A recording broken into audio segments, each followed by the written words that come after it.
হাসরের ময়দানে কত কাতার মানুষ হবে গো।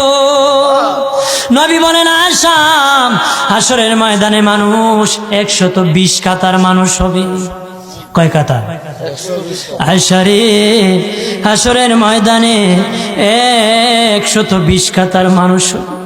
আয়েশা সিদ্দিকা বলেন ইয়া রাসূলুল্লাহ, ইয়া রাসূলুল্লাহ, আমি জানতে চাই আপনার রাসূলুল্লাহর উম্মত কত কাতার হবে? নবী বলেন আয়েশা, আমি রাসূলুল্লাহর উম্মত একাই 80 কাতার হবে।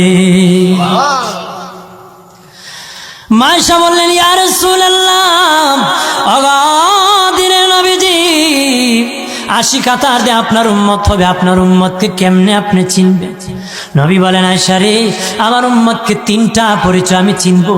1 নম্বর পরিচয়, আমার উম্মতের কপাল থেকে নূর চমকাবে, নূর চমকাবে।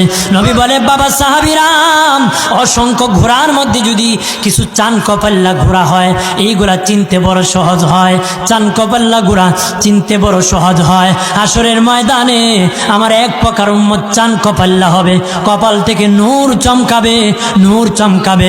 তখন আমি বুঝতে পারবো নূর চমকেওয়ালা তারা সবাই আমি রাসূলুল্লাহর উম্মত।